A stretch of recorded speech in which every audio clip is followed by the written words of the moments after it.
Bonjour, alors ici Marlène Leblanc d'Évangélisation de Puissance. Merci pour les sentinelles de prière. Cette semaine, j'ai eu un songe, puis Éric, le lendemain, il y en a eu un de son côté. Fait, je pense que c'est important de juste partager pour nous diriger cette semaine dans la prière. En fait, je vous annoncerai peut-être rien de nouveau, mais je pense que Dieu dirige de la façon aussi qu'il veut qu'on prie. Alors, j'ai eu un songe où j'étais dans une sorte de bâtiment-école. Il y avait plusieurs pièces et en fait, c'était juste des chrétiens qui étaient à l'intérieur. Et puis, tout le bâtiment allait s'écrouler. Et donc, il fallait que je sorte d'urgence de cet endroit-là.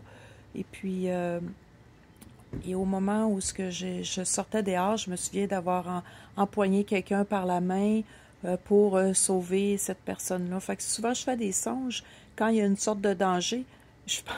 J'ai toujours quelqu'un que je prends par la main, des bébés ou quoi que ce soit, en tout cas pour sauver la personne ou sauver les gens.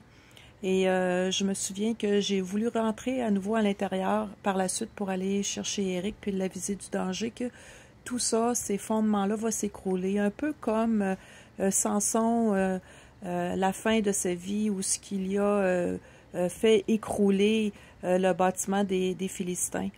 Et puis, je voyais aussi à l'intérieur, est-ce qu'il y avait une sorte de combat de des chrétiens qui voulaient ramasser absolument des fonds pour pouvoir rénover, conserver ce bâtiment-là et de ne pas vouloir finalement être travaillé dans nos propres fondements, dans notre vie qui doit être écroulé.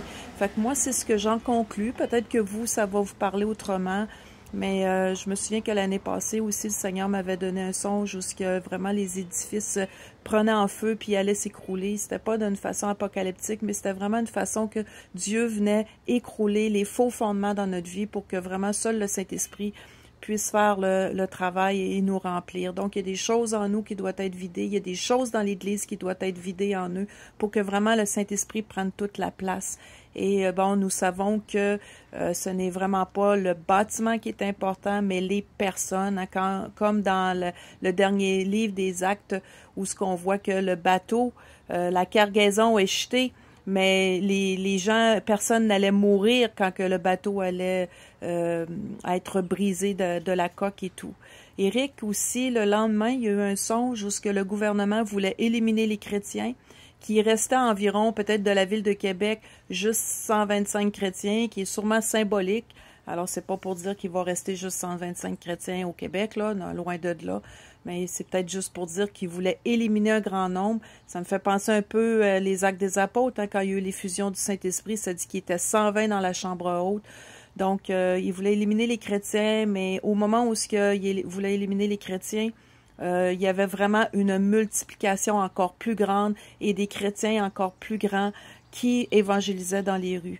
Alors, pour nous encourager à vraiment prier, premièrement, qu'on sonde nos propres cœurs. Est-ce que j'ai des faux fondements, Seigneur? Enlève ces faux fondements-là dans ma vie. Enlève ces fausses croyances dans ma vie afin que j'aie vraiment la croyance de la Bible, la croyance que le Saint-Esprit veut prendre toute la place et de prier aussi en fonction de ça pour l'Église de Jésus.